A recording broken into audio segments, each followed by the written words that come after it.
Son soru sorayım Sebahattin amca. O kadar emek verdiniz, zaman harcadınız, maddi manevi ödünlerde bulundunuz, ailenizden zaman kıstınız vesaire. Ah yapmasaydım diye bir pişmanlık duydunuz. Hiçbiri olmadı. En kötüsü en iyisine kadar. İyi ki diyorum, Allah onu bana nasip etti. Bir adige olarak ne yapabildiysem onu yaptım. Yapmam gerekeni yaptım. İçimden geldiği gibi. Doğru yaptım, eğri yaptım, eksik yaptım, fazla yaptım, erken yaptım, geç yaptım.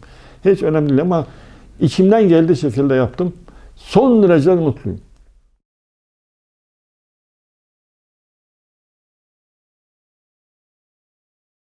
Kayseri'nin Pınarbaşı ilçesinde gerçekleştirilen 1. Uzun Yayla Kafkas Kültür Şenliği'nde buluştu. Festivalde Kafkas kültürünün birbirinden güzel örnekleri sergilendi. 1. Uzun Yayla Kafkas Kültür Şenliği, Türkiye'nin ve dünyanın dört bir yanından gelen 5000'in üzerinde Kafkas Türk'ünün katılımıyla Kayseri'nin Pınarbaşı ilçesinde yapıldı. Ürdün Prensi Ali bin Al Hüseyin'in onur konu olarak katıldığı şenlikte Milliyetçi Hareket Partisi Genel Başkanı Devlet Bahçeli ve Kafkas dernekleri yöneticileri de hazır bulundu.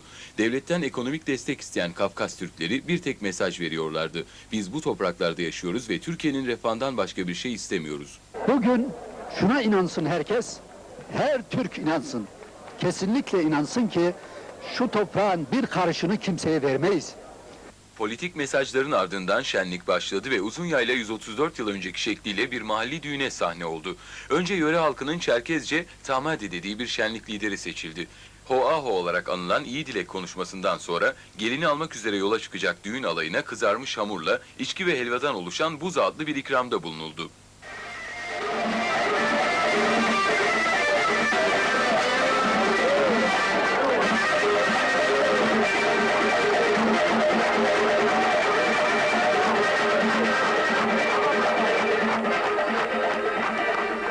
Ateşin insana sunuluşuysa bir atlı gösteriyle anlatıldı. Kafkas halk oyunu ekipleri yöre danslarından örnekler verirken halk da kendi arasında bu oyunlara eşlik etti. Yürümeye yeni başlamış minikler bile Gafi dansında oldukça ustaydılar. Kayseri'nin Pınarbaşı ilçesinde bu yıl birincisi düzenlenen Uzun Yayla Kafkas Kültür Şenliği, Türkiye'nin dört bir yanından gelen Kafkas Türklerini bir araya getirdi. Tam 134 yıl önce Kafkasya'dan göç ederek bu bölgeye yerleşen insanların şimdi bir tek istekleri var: kendi kültürlerini özgürce yaşayabilmek.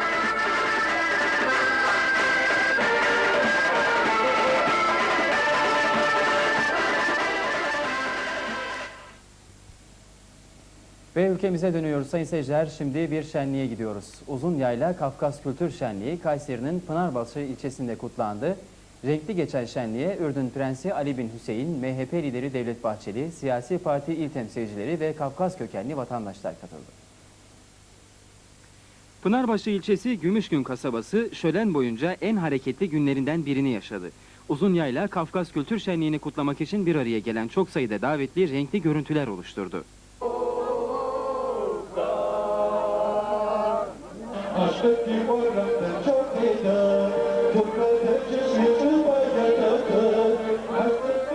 Şenliğe Kafkas kökenli vatandaşlar kadar siyasiler de ilgi gösterdi.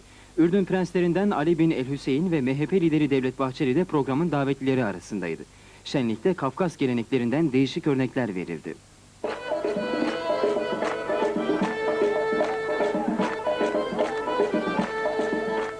Programda en büyük ilgiyi Kafkas ekibin gösterisi çekti.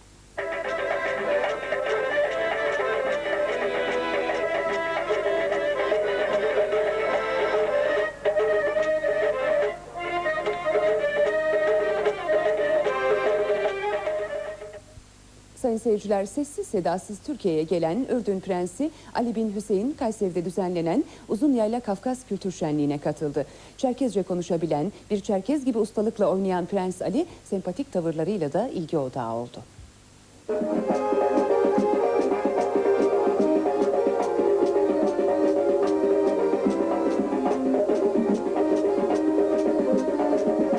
Kayseri'nin Pınarbaşı ilçesine bağlı Gümüşgün köyünde bu yıl ilk kez düzenlenen Uzun Yayla Kafkas Kültür Şenliği, Türkiye'nin dört bir yanında yaşayan Çerkezleri bir araya getirdi.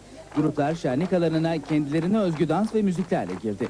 Şenlikte Çerkez kültürünün en önemli motiflerinden biri olan halk dansları izleyenlere coşkulu dakikalar yaşattı.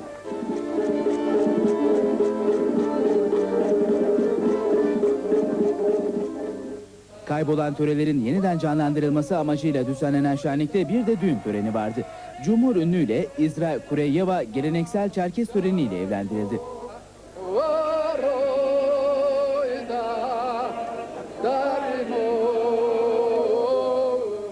Ürdün Kralı Hüseyin'in oğlu Prens Ali bin El Hüseyin de şenliğin şeref konuğuydu. Çerkes kültürüne olan yakınlığıyla tanınan Prens Ali, Çerkezlerin büyük ilgisiyle karşılandı. Tören alanındakilerle zaman zaman Çerkezce konuşan Prens Ali, samimi tavırlarıyla sempati topladı. Yakışıklı prense özellikle genç kızların ilgisi yoğundu. Teşekkürler. Prens Ali, Çerkez kültürünü yaşamına yansıtmaya çalıştığını söyledi. I've grown up all my life. Çerkez kültürü çok zengin bir kültür. Ben küçük yaştan itibaren Çerkezler arasında yaşadım. Gördüm ki Çerkezler Ürdün'e çok büyük hizmetler vermişler. Bu nedenle onlara yardımcı olmak istiyorum. Prens Ali, halk oyunlarında da en az bir Çerkez kadar iyi olduğunu gösterdi.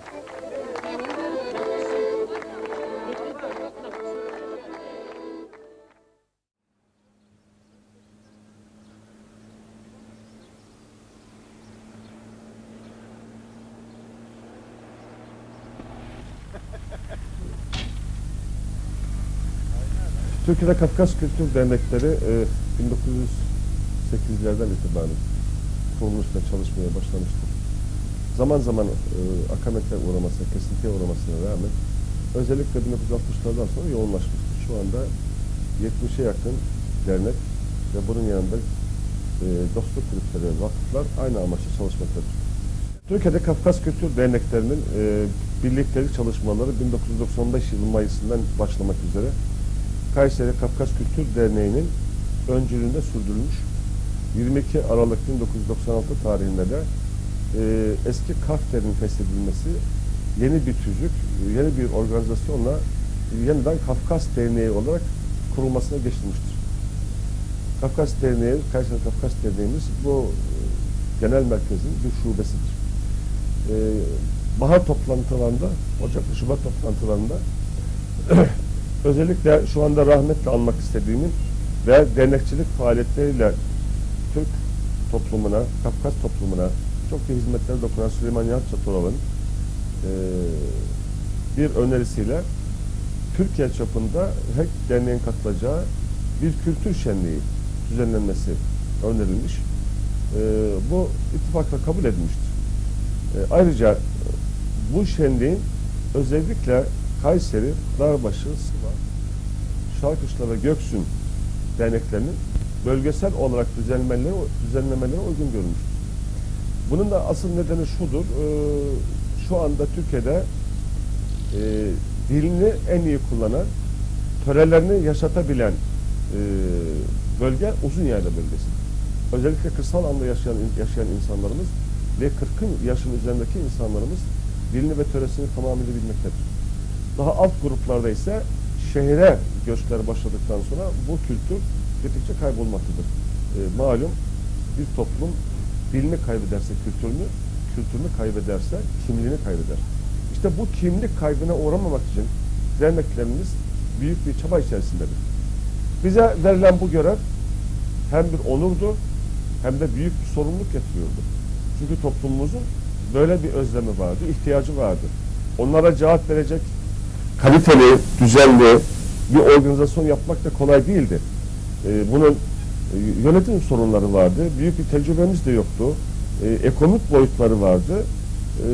Tek başıma ben Merkez Karar Yönetim Kurulu üyesiyim ve aynı zamanda Genel Başkan Yardımcısıyım. Orada karar verip arkadaşlarıma cevap vermek durumunda değildim. Prensip olarak kabul etmekle birlikte Kayseri'ye döndüm. Bu konuda her zaman dernek çevresinde bize yol gösteren, faaliyetlerimize destek olan insanlarımızı, arkadaşlarımızı topladık. Onları intikal ettirdiğim zaman büyük bir heyecanla karşıladılar, sevinç duydular. Dediler ki madem ki biz buna layık görüldük, elimizden ne gelirse yaparız, bunu kabul edin. Ve onunla da kalmadık, Pınarbaşı'na gittik. Dernek yönetimi aynı sıcaklığı gösterdi. Köylerimizle temas ettiğimizde gözlerinde sevinç vardı. Sevinçle, heyecanla kabul ettiler. Bu havayı görünce ne olursa olsun biz bu organizasyonu gerçekleştiririz diye karar verdik. Tekrar geldik. Arkadaşlarımızı topladık. Tabii bunun için özveriyle çalışacak. Böyle bir organizasyonu gerçekleştirebilecek nitelikte ve kalitede arkadaşlarımızın seçilmesi lazımdı. 5 kişilik bir komite seçildi. Bu arkadaşlar kendi aralarında Necdet Aşkın arkadaşımızı komite başkanı yaptılar. Ve bundan sonrası için teknik çalışmalar devam etti. Bugün için bütün davetiyeler dağıtılmıştır. Bütün dernekler davet edilmiştir. Ayrıca şahsen bu organizasyona katkıda bulunacak, fikren katkıda bulunacak insanlara ulaşılmış, telefonlarla davet edilmiştir. Ürdün Prensi Ekselans Ali Binal Hüseyin'in atlı olarak Türkiye'ye gelip bizim festivale de katıldıktan sonra Rusya'ya geçmesi ve Nalçı'ya gitmesi bahis konusuydu. Ancak Rusya'dan her nasılsa vize alınamadı. Atlarıyla gelemedi. Ancak bizi Ürdün'e davet etmişlerdi sanayinde. O zaman verilen bir söz gereği kendileri geleceklerini bildirdiler. 10 kişilik bir ekiple geleceklerdir. Kendilerini bekliyoruz. Ayrıca Kafkasya'dan, Atabatan'dan da bir takım katılımlar olacaktır. Ancak onların da vize sorunları vardır. Hallettikleri takdirde grup olarak değilse en azından Dünya Çerkez Birliği'nin bir başarı tebliğiyle bir elçi, bir temsilci göndereceklerdir. Bunları bekliyoruz. Çalışmalarımızda mutlaka aksamalar olacaktır. Biz takriben bu festivale, Viyatı Kültür Şenliği'ne 3.000-4.000 kişinin insanın katılacağını ümit ediyoruz. Bunu her yerde bir arada kabullenmek ve bu organizeyi sağlamak kolay değil. Bunun için biz Pınarbaşı'nın muhtelif yerlerine dolaştık. Teknik heyetler götürdük. Jeoloji uzmanları götürdük ki nerede olabilir? İhtiyaçları karşılama bakımından, görüntü sağlama bakımından, ses akustiği bakımından her şey nazar itibar alındı. Ve en uygun yerin Pınarbaşı ilçesine 5,5 kilometre mesafedeki Büyük Gümüş köyünün Beçyarköy ile birleştiği vadide yapılmasının uygun olacağı düşünüldü. Buna karar verildi. Burada arkadaşlarımız 2 haftadır sürekli olarak çalışıyorlar. Pistler yapıyorlar, çadırlar kuruyorlar, ışıklandırma yapıyorlar. Ve bu konuda şurada özellikle bize teknik yardımda bulunan Karayolları Bölge Müdürlüğü'ne, teknik malzemelerle İstanbul'da bize destek veren hemşehrilerimize ve herkese gerçekten şükranlarımı bildirmek istiyorum. Kime ne için müracaat etmişsek, kimden ne talep etmişsek, varsa, mevcutsa hiçbir şeyini esirgemedi. Bu bizi daha çok heyecanlandırıyor ve bu işi başaramayacağımıza inanıyorum.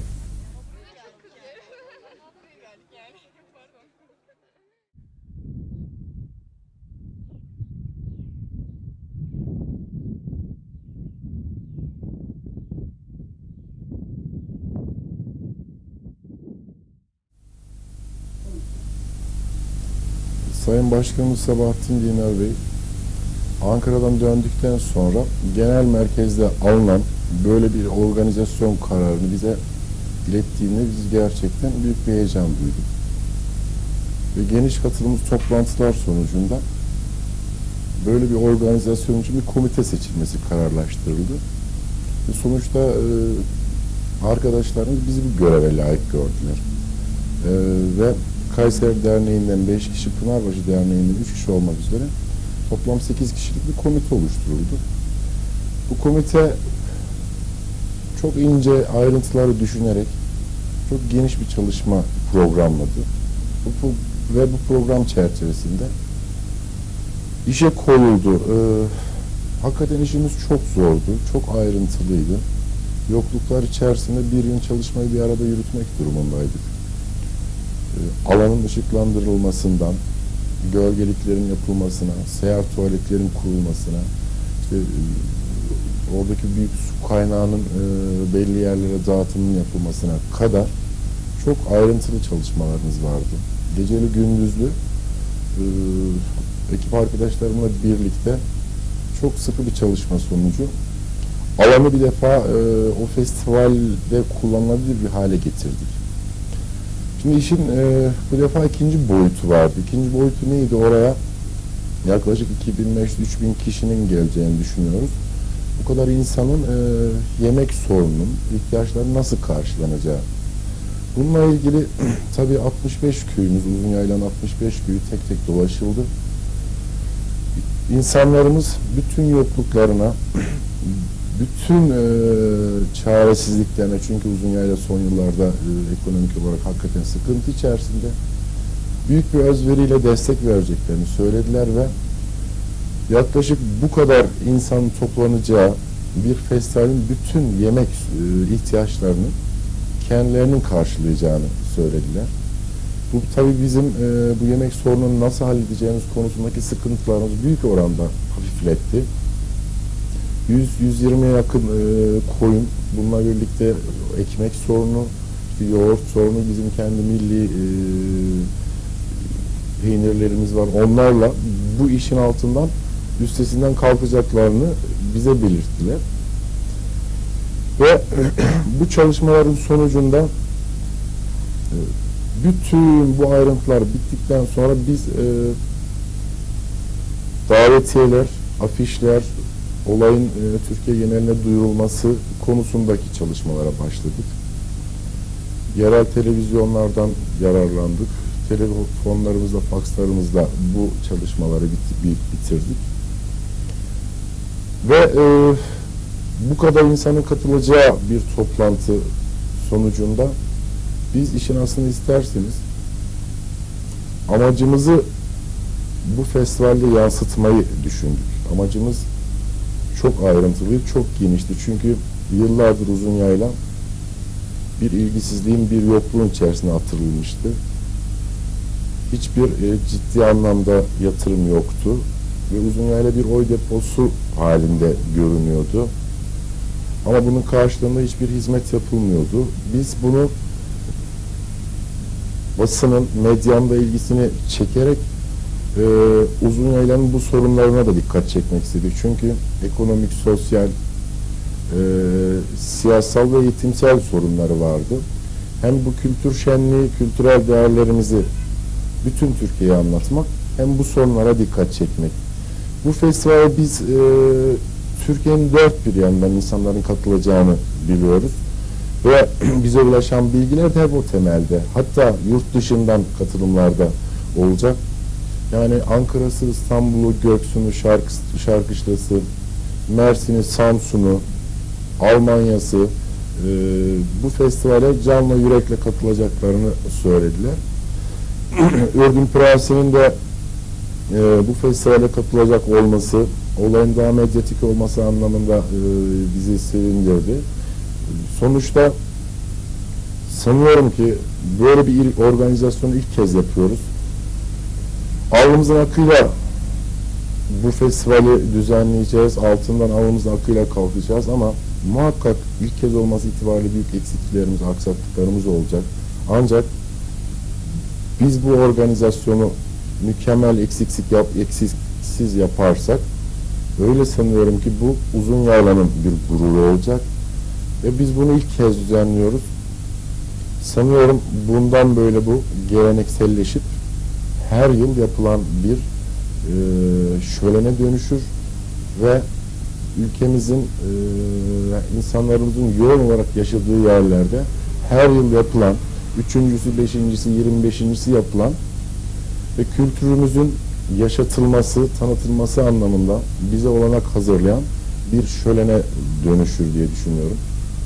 Bütün bu çalışmalarımız boyunca başta birlikte çok yoğun özverili çalışmalar yaptığımız ekip arkadaşlarım, Pınarbaşı'nın bütün köyleri, büyüklerimiz, yaşlılarımız bize bu konuda siz yaparsınız, siz edersiniz gibi büyük destekler veren yaşlarımıza ve Uzunyayla köylerimizin hepsine teşekkür etmek istiyorum. Saygılar sunuyorum.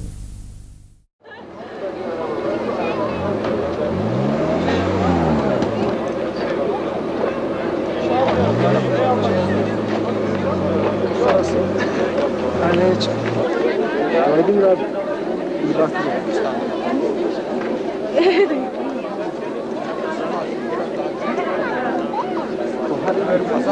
Bugün buradayız abi. Akşama kadar buradayız. Şimdi köyden mi geldin? He? Köyden mi geldin?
Merhaba, hoş geldiniz.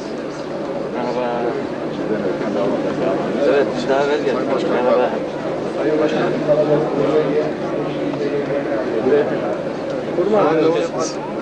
Bak, hoş geldiniz. Birbirimize alalım. Evet, birbirimize alalım. Bu sayı...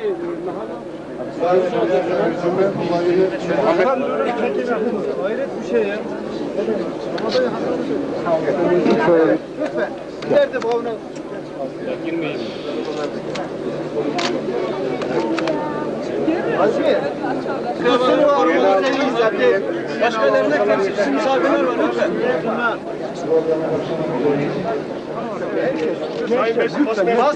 Basını bırakın. Lütfen yola koyun.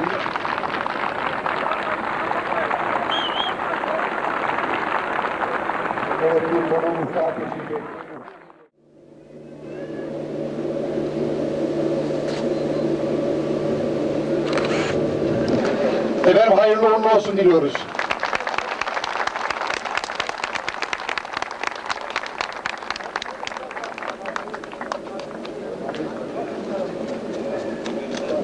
Ve sembolik bir gelin töreni yerine hakiki bir gelin töreni icra edecektik listemizde. Ancak küçük bir gecikme.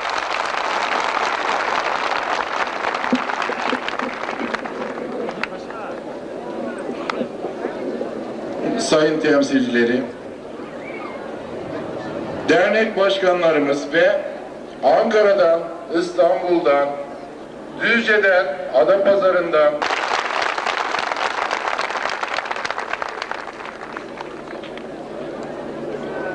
Türkiye'de ilk kez böyle Türkiye'nin dört bir yanından gelen saygıdeğer hemşehrilerimizle paylaşalım istedik. Aramızı saygıyla karşılanacağını umuyoruz. İnanıyoruz ki gelenekselleşmesini düşündüğümüz bu Uzunyayla Kafkas Kültür Şenliği Devletçilerin elbette söylediği çok şey var.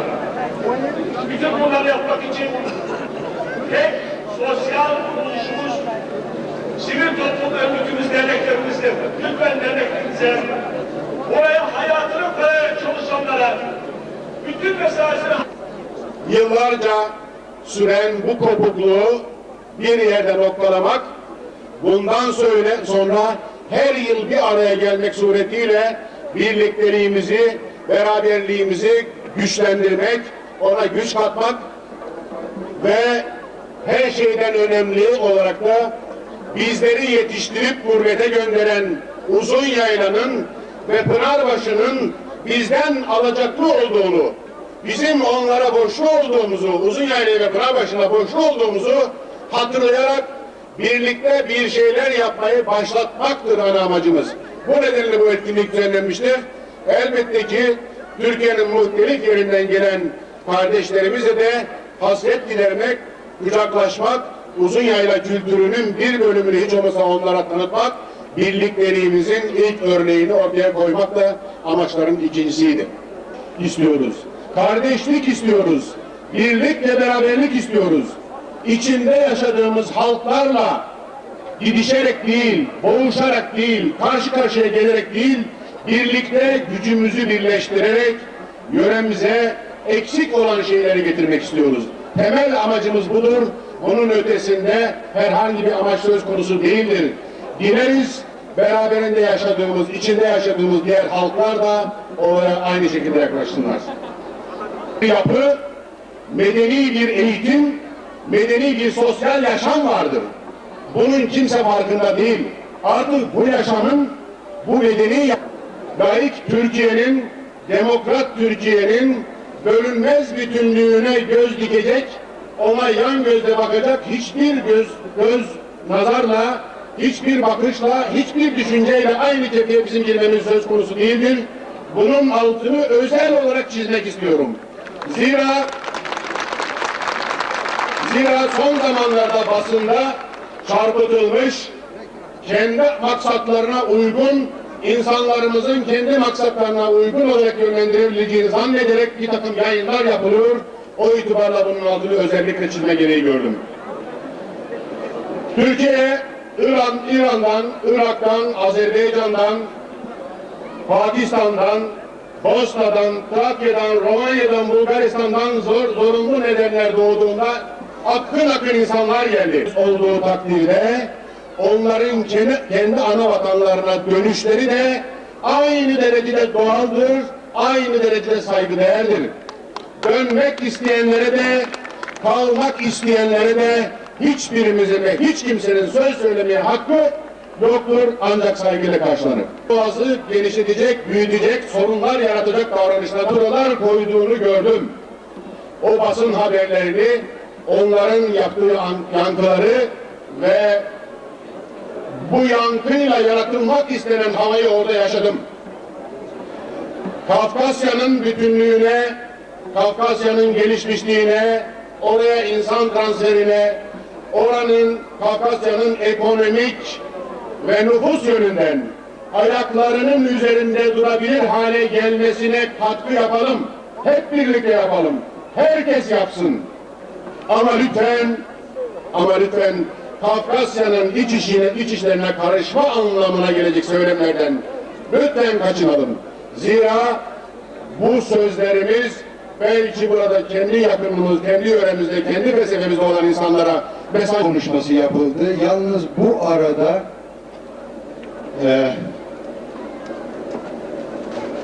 helvadan oluşan küçük bir ikram, maddi değeri çok önemli olan bu ikramın gerçekten manevi değeri olağanüstü büyük. Ve bu buza karşısında iyi temenniler, iyi dilekler, iyi arzular, hatta o gün yapılan olaya göre iyi yönlendirmeler yapılır.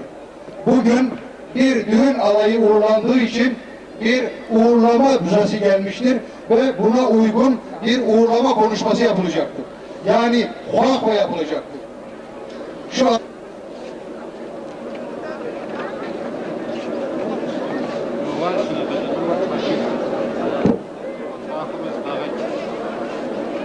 efendim sayın tanıdığımız usullere uygun olarak şu anda sahnede bulunan gençlerden birine Raşit Kura zimi komnu ojuy gapso. Tajitanur farka makos. Rog mako fatiha.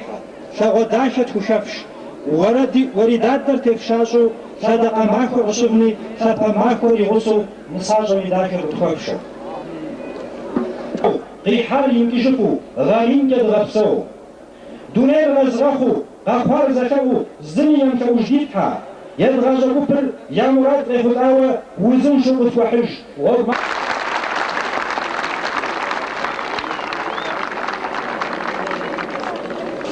gelin alayı olduğu gibi gelin almaya yola çıkarlar. Çünkü bu bir uğurlama töreninin son konuşmasıydı. Bu görevin verilmesiydi.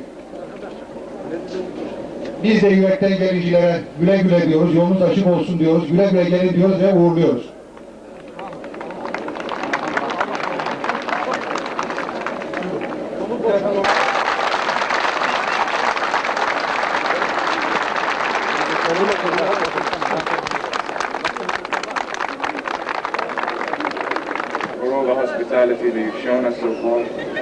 Benim adıma, Şükran Dişası'nın adına ve benimle beraber gelen Ürdünlü hediye gençlerine size çok çok teşekkür ediyoruz. And we just hope that we in our turn may someday be able to show you some of the hospitality that you've already shown us. Umuyorum ki bir gün de bize nasip olup da bize gösterdiğiniz bu sıcaklığı, bu misafirperverliği biz de size gösterebiliriz inşallah bir gün Ürdün'de.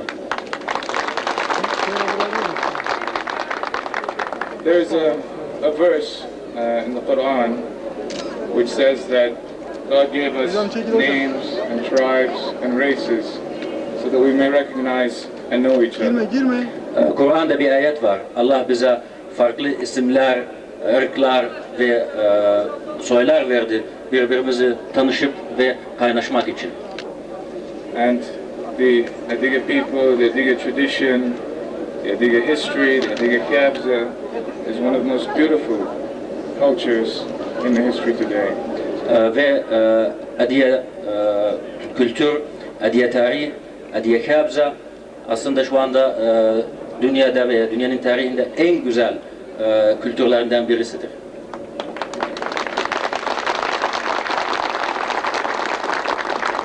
But at the same time, Adiga people, Aynı zamanda tarih Adiye insanlar için çok iyi olmadı. and today they live in countries spread out all over the world. Ve bugün de dünyanın çeşitli ülkelerinde yaşıyorlar. Yet no matter where they live or wherever they have settled, they have served the countries that they live in to the utmost of their ability, and they're most well known for their loyalty, their decency, and their hard work. Nerede yaşadılarsa yaşasınlar, yaşadıkları ülkelere büyük hizmetler verdiler ve gittikleri her yerde, yaşadıkları her yerde özveriyle ve emanetle ve sevgi dolu verimliliklerle bilindiler. Yalnız düşünüyorum ki zaman geldi ki Adiye insanların için kendilerine hizmet etme zamanı geldiğine inanıyorum.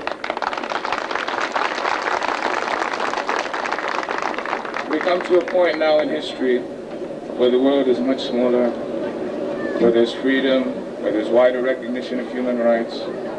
Bugün dünya öyle bir noktaya geldi ki küçük bir dünyada yaşıyoruz. Daha çok komünikasyon var. Bir de insanlarda daha çok hoşgörü ve insan haklarına daha çok recognition olan bir dünyaya geldik bugün.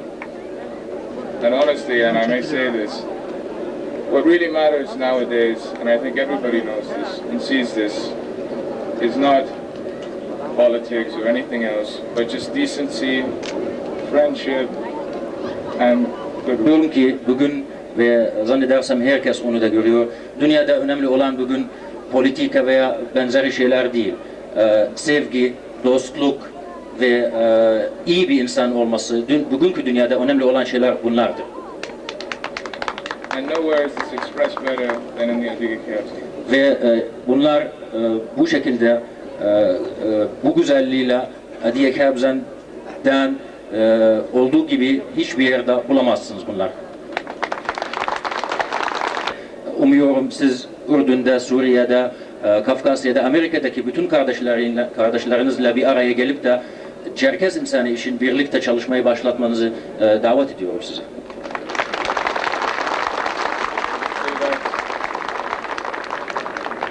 With the knowledge and the advice and the support of the other generations and the courage and the strength and the persistence of the younger generations, we may in essence have a Circassian cultural rebirth. Büyüklerimizin deneyiyle ve onların verecekleri nasihatleriyle ve gençlerimizin bilgisi ve dinamizmiyle belki bir gün Çerkez kültürünün yeniden ihya etmesi, yaşatmasını becerebiliriz. And we may, in essence, may turn all the hopes and dreams of your ancestors into a reality today for all the future generations. Belki bunu yapabilirsek sizin atalarınızın rüyalarını gerçekleştirip de ve yeni kuşaklarına umut kapıları açabiliyoruz belki. And we hope to see you again, hopefully either in Jordan or in the Caucasus or again here in Turkey. lafımı fazla uzatmak istemiyorum. Size tekrar sizin misafirperverliğiniz ve dostluğunuz ve sıcaklığınız için çok teşekkür ediyorum. Ve inşallah yine tekrar görüşürüz.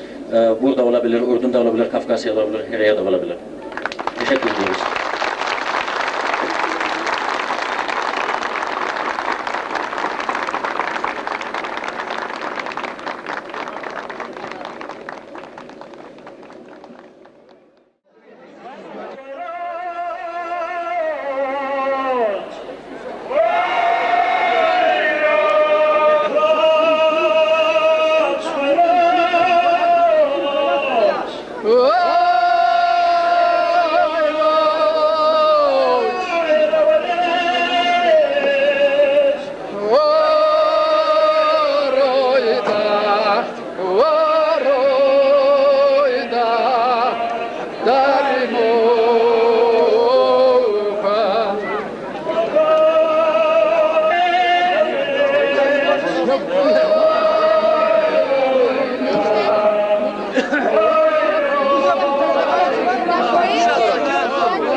Biraz açalım.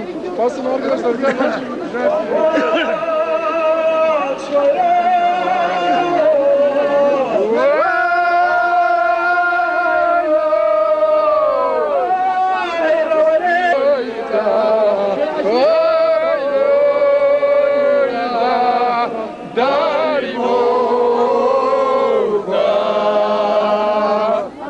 Şimdi organizasyonumuzda o da vardı.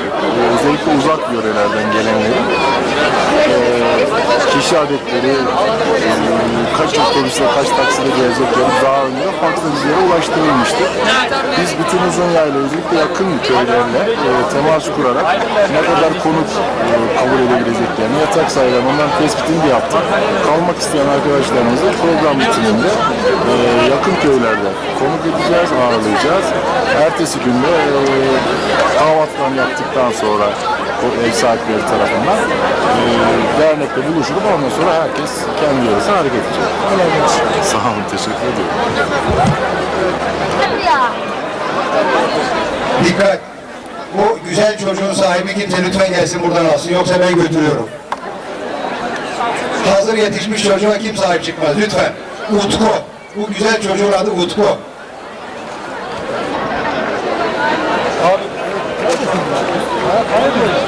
Evet, lütfen. Sayın Dinar, efendim birinci Uzunyayla Kafkas Kültür Şenliği'nin ortasındayız. Evet. Beklentinin üzerinde bir kalabalık var. Nasıl değerlendiriyorsunuz? Efendim şimdi biz aslında 3000 kişi gibi bekliyorduk. Şu anda 6-7 bin kişi olduğu görülüyor. Belki bizim organizasyonun sağlığı yönünden bazı aksamalar neden oluyor. Ama buna rağmen amaç yönünden düşündüğümüz zaman fevkalade sevindirici. Biz yıllardır, 20 yıldır böyle bir araya gelmenin, bu sevgiyi paylaşmanın, bu dayanışmayı sağlamanın hayaliyle yaşadık, bu mücadelesini verdik. Ama bugün belli bir noktaya geldiğimizi görüyor, bu bizi çok mutlu ediyor. Bu şenliğin geleneksel hale getirilmesi gündeme gelebilir mi bu katılımdan sonra? Şimdi tabii bu katılımdan sonra bu bir ses verecektir. Genelde eğer aksaklıklara rağmen beğeni kazanırsa ve bizim Uzunyaylı insanı bu konuda istekli olursa, tekrarlayalım gibi istekli olursa bizim zaten amacımız geleneksel hale getirmek. Peki, başarılar.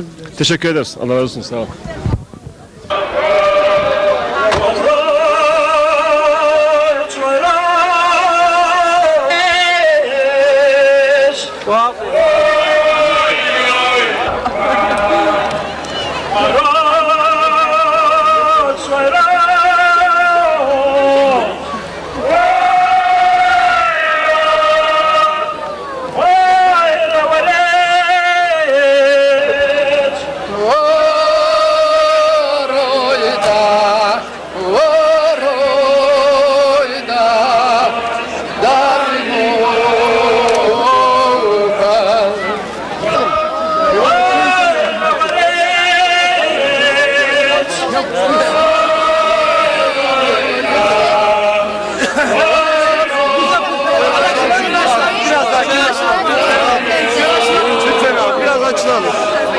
Açılalım lütfen.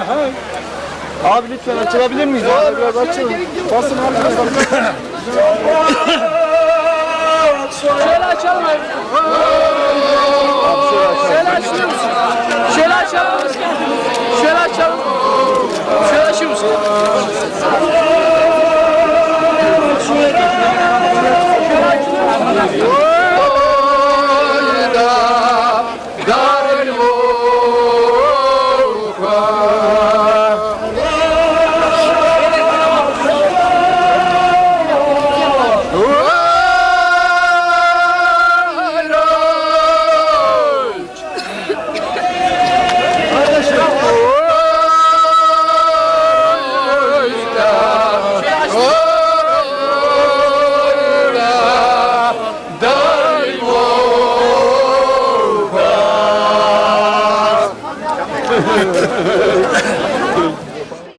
Kentleşme sürecinin hızlanması münasebetiyle Uzunyayladan çıkan, okuyan, değişik iş düzeni kuran, meslek dallarında başarılı olan insanlarımız zaman içerisinde, son 30 yıl içerisinde yavaş yavaş birbirini kaybeder veya daha az aralıklarla bir araya gelir oldular. Öyle ki aynı kentte yaşayan Uzunyaylalılar bile zaman zaman biz birbirimizi tanımayabiliyoruz. Gençlerimiz bizleri tanımıyorlar. Biz gençlerimizi ve büyüklerimizi tanımıyoruz. Bu festivalin, bu etkinliğin ana düzenleniş amacı yıllarca süren bu kopukluğu bir yerde noktalamak, bundan sonra her yıl bir araya gelmek suretiyle birlikteliğimizi, beraberliğimizi güçlendirmek, ona güç katmak ve her şeyden önemli olarak da bizleri yetiştirip gurbete gönderen Uzunyaylanın ve Pınarbaşı'nın bizden alacaklı olduğunu, bizim onlara borçlu olduğumuzu, Uzunyayla'ya ve Pınarbaşı'na borçlu olduğumuzu hatırlayarak birlikte bir şeyler yapmayı başlatmaktır ana amacımız. Bu nedenle bu etkinlik düzenlenmiştir. Elbette ki Türkiye'nin muhtelif yerinden gelen kardeşlerimizle de hasret gidermek, kucaklaşmak, Uzunyayla kültürünün bir bölümünü hiç olmasa onlara tanıtmak, birlikteliğimizin ilk yaklaşsınlar. ويديتها مبجر زارك نقص هم مرقزرك يا وناغوري جداغوري غمينرا غاشيت فرا زميكم نقوجي غبسو دجتنور فرق ماكوس غد ماكو فتيحة سغداشت وشفش ورداد در تفشاسو صدق ماكو قصفني سفا ماكو يغسو نساجة مداشر غفشة جدا ماكو خون موبا دي ماكوس دي ماكوساتس أرض فتسو دي نخزو كالبو بزغو دي جاواو شرق الفتكرة تاكر دازو دتخجو دي تخجو ورغنانشو وزاغون شد شمتو دي سرسايتو دي بصرينو دي قارور واردو دوار دجدو دي زماغفر نتفيشرة دي مكوشر نتفمينيشو خوخور دي فدرة خونر دي مازو أرض كوي دي أو داشو دي أريد غشفرة قاد شنسة فماكو دزكوي غبور شتشفو شفتا غما دك دساتو تاورخز جرن فاتو دي برز دناسم دي أرسا أسو دكسونو توفافا دي غالي تبشر شاسم ستيسر عداشو فافش فانتو كم دم يتكنا في تجفو أتا أسو هيتا بسنشو هذا قد سجاو غب كحيات ميمشو غازاج مدي وردادو دونين بغوية طريقات دي غجاب الدكشر قراقاتينو براتيناغو داناغو اوبو شحات فدقاقو شاب زاغور يانابزو شحانتم تيسم حرقو زاو قديم أصلانو ميسوكور ياشحاتو برم زاكوتر ياشفو معرسات فريانكو يانكو شحيتر سبسبتو وزازم غبسر ياجكو يان نخرنا غورا زاغوكو دشاشرة انكو غساوة باوا بطغافة جبنو دباغو زاغونا ويتر دزاجو ناسفر ديكودو عادي وشاب زجد بزقو غاد شو دزديحر وزنشو ذب زفوا غورا باغوتا وشكو زر غسسو قد فكرة زر غكي وقد دزجو خوخ قد كجاهر قد نسو واردو نزو بالجوتيبو يكم قريحو قيحن قرينو دقز ماقر دي جلب شبدو فوما قسمو دي فادم كيلقي قتر دي كدو دي فتجر مغشرة شاور يتشجم بجد تجو دي مستاشر بتموه مساجدو بتخاشنو بناسرة دي بساتيشو دريبوكو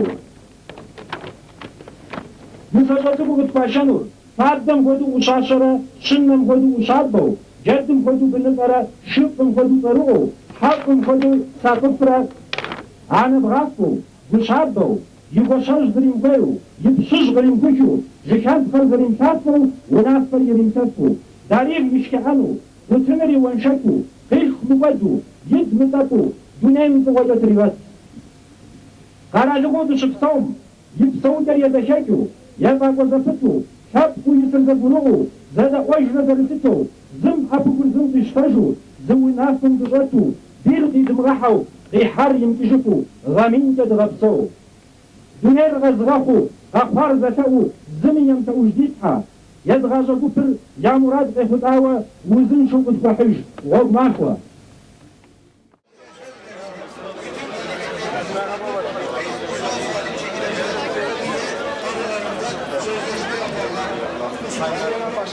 Kaynar Belediye Başkanımız, Kaynar Belediyemizin Belediye Başkanımız. Mustafa'nın kardeşi Salih Bey buradaydı. Mustafa Bey gelemedi.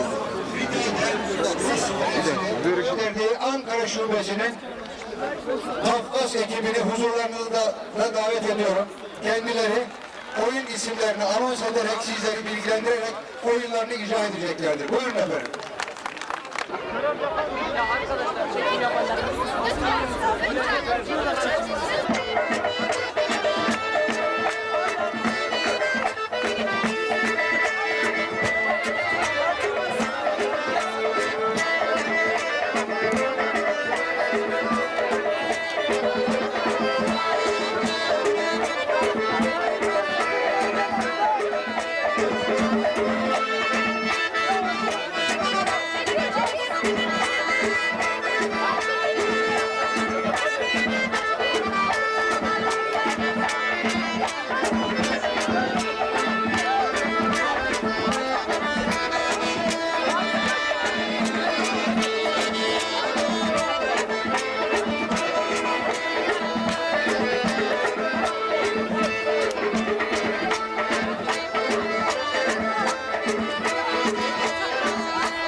Ali Domaniç standın yanında bekleniyorsunuz. Ali Domaniç.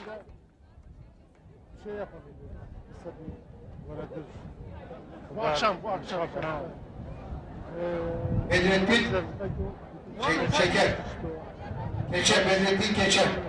Bedrettin Keçer. Lütfen sahneye geliniz. Yakışıklıları çek.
Ürdün Prensimiz Sayın Ali bin Ali Hüseyin Bey, Sayın Valimiz, Sayın Vali Yardımcımız, milletvekillerimiz, siyasi parti temsilcileri, demokratik kitle örgütlerinin sayın temsilcileri,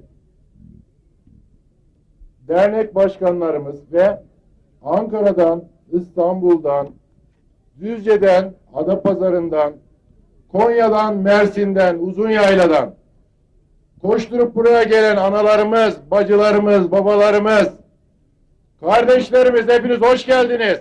Şeref verdiniz. Bugün belki 20 yıl gecikmiş bir özlemi, bir birlikteliği, bir sevinci ve heyecanı bir arada yaşamanın fırsatını bulmanın gerçekten coşkusu içindeyiz. Böyle bir ortamda ne söylenebilir bilemiyorum. Ancak başka arkadaşlarım da söyleyecekleri vardır. Ben önemli bulduğum ve üzerinde 2 senedir çalışmalarımızı sürdürdüğümüz Uzunyayla ilgili bazı projelerden bahsetmek istiyorum. Uzunyayla 100 kilometre derinliğinde Pınarbaşı, Gürün, Kangal ve Şarkışla arasında oturmuş bir plato. 134 yıl önce buraya gelmişiz. Buraya iskan olmuşuz. Buraya yurt ve vatan yapmışız. İyi günlerimizi, kötü günlerimizi burada yaşamışız. Bu toprakların bizim için çok özel bir değeri, çok özel bir hatırası vardır.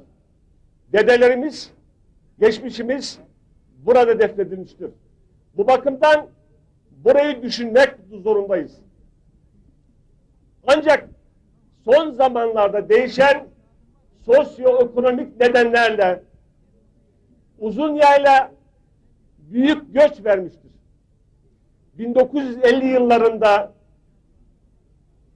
Pınarbaşı'na bağlı 55 köyümüzün 43.800 nüfusu varken 1990'da 19 binlere, 1997'lerde 16 binlere indi. Elbette bunun çeşitli nedenleri vardır. Birinci neden ekonomik zorluklardır. Kim ekmeğini nerede kazanabiliyorsa elbette oraya gidecektir. Unutmayacaktır eski ocağını ama ekmeği bulduğu yere iskan kuracaktır. Ayrıca bir başka neden bizim Uzunyaya'yı boşaltmıştır. Uzunyayla insanının, küçük çiftçi insanının bir amacı vardır. Çocuklarından birinin okutarak hayatını kurtarmak, onun liderliğinde ailenin hayatını kurtarmak. Eğitim amaçlar en azından ekonomik amaçlı göçler kadar yoğun olmuştur. Şimdi bunun ötesinde bu boşalmanın bir de manevi anlamda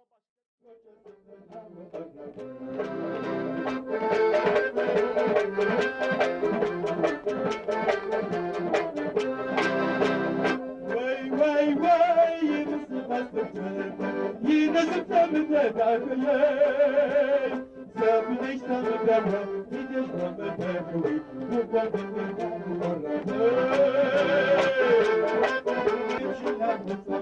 güzel bir güzel baklarına yeter ki almadan winni de kalma sesinden mataydan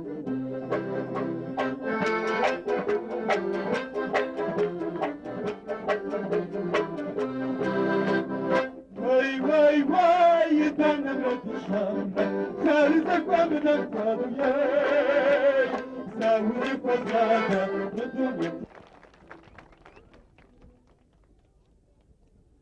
Çok değerli ses sanatçımız Harika Bekir'e çok teşekkür ediyoruz.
Festivalimiz dün gerçekleşti.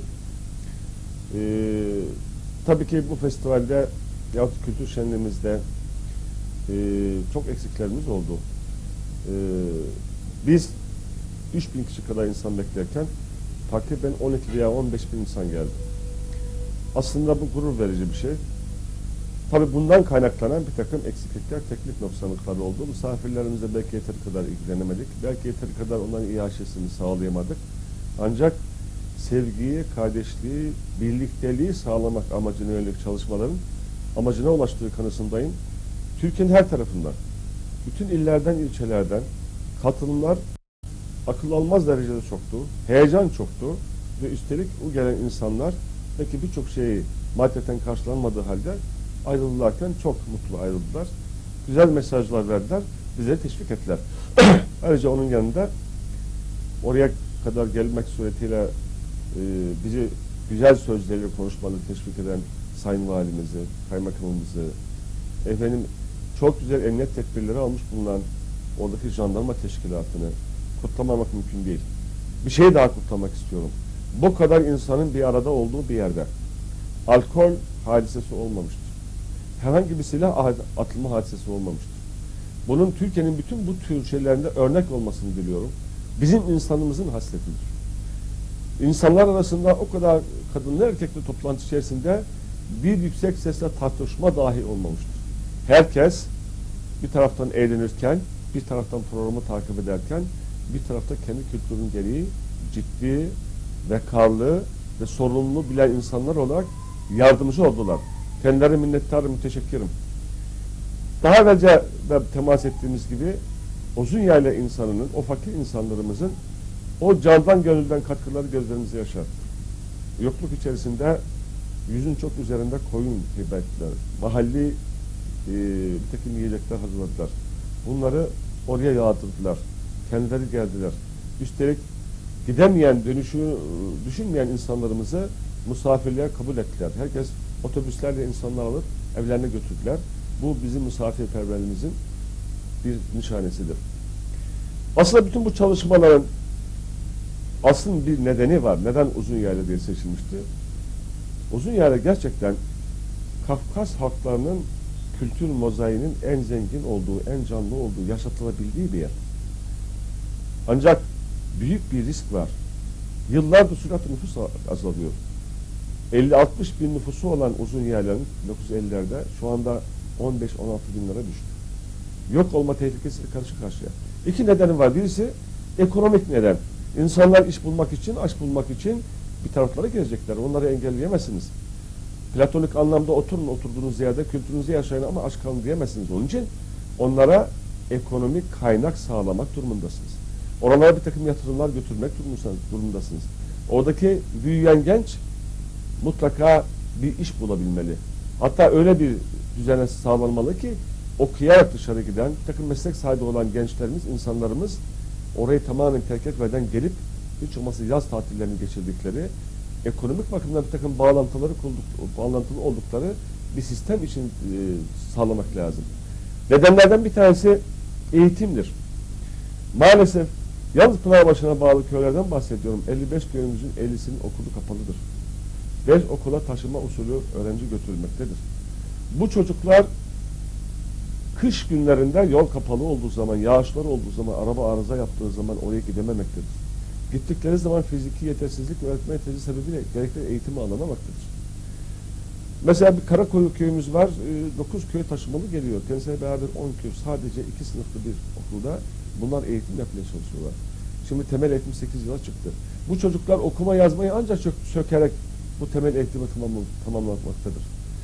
Daha sonra nasıl bunlar istikballerini kurtaracaklardır? Nasıl bugün Ankara'da, İstanbul'da, büyük şehirlerde kaliteli kolejlerde okuyan, özel hocalardan ders alan öğrenciler de aynı kulvarda koşacaklardır.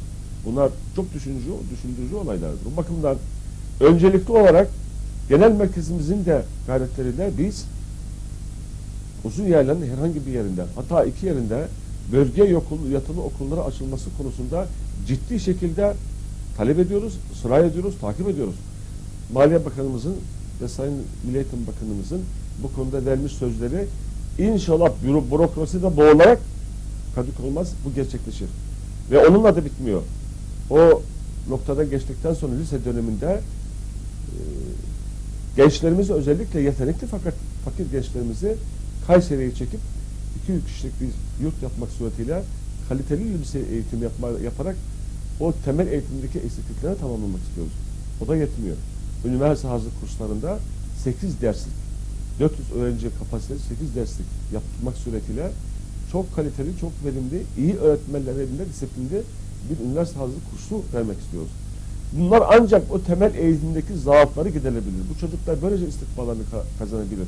İşte bu olduğu takdirde oradaki insan ekonomik anlamda paniğe kapılarak köyünü terk etmezse, çocuğumu okutacağım diye ekonomik sefaleti sürüklenmeden kendi yerinde oturup çocuklarına biz sahip çıkarsak o güzelim kültür orada devam edecektir. Gerçekten korunmaya, altına alınmasını gerektirecek kadar bütün dünyanın kabul ettiği bütün evrensel değerleri içeren bu güzel kültürümüze sahip çıkmak istiyorsak ben bir dakika içinde zaten sonuna geldiğinde bağlıyoruz. Dürüstlüğü, kardeşliği, sevgiyi, fazileti, güzel ahlakı her şey içinde bulunduran ve evrensel değerlere tamamını kapsayan o kültürün mutlaka yaşatılması gerekir diye düşünüyoruz. Bu hem bizler için, Kafkas kökenler için hem Türk kültür mozaiğinin rengi, canlılığı bakımından ihtiyaç vardır diye düşünüyoruz. Örnek olur diye düşünüyoruz. Bir şeyi daha tekrarlamak istiyorum. Özellikle mutlaka ve mutlaka resmi görevlilere hitap ediyorum. Bugün Uzunyayla olayında arazinin ve kış şartlarının zorluğu nedeniyle bu çocuklar okullarına devam edemiyorlar. Karakol Köyü Müdürü'yle görüştüğümüzde bize verdiği cevap şu: bir dönemde, bir eğitim döneminde 100 gün ders yapamadık. Yağmur yağıyor, kar yağıyor, yollar kapanıyor. Arıza araç yapıyor, başka bir neden oluyor, çocuklar okula gelemiyor. Geldikten sonra birkaç sınıf bir dershanede koca koca iç içe eğitim göremiyor. Bu bakımdan bunları çözdüğümüz takdirde, bu sorunları çözdüğümüz takdirde inanıyorum ki orada kültür bir süre daha yaşayacak ve belki de yeniden canlanacaktır. Bu bakımdan bu festivalin bu amaca da yönelik olması dileğiyle yaptık. Bu bakımdan tekrar bu festivalde bize yardım eden bütün kurum ve kuruluşları, bize her türlü desteği sağlayan resmi mercileri ve katılmak suretiyle bizi onurlandıran Ürdün Prensi Sayın Ekselans Ali bin Al Hüseyin'e, yurt dışından gelen, özellikle bu için gelen arkadaşlarımıza, Atayurt'tan DÇB adına gelen temsilcilerimize, herkese şükran borçluyuz ve komite adına, organizasyon adına hepsine teşekkür ediyorum. Saygılarımı sunuyorum.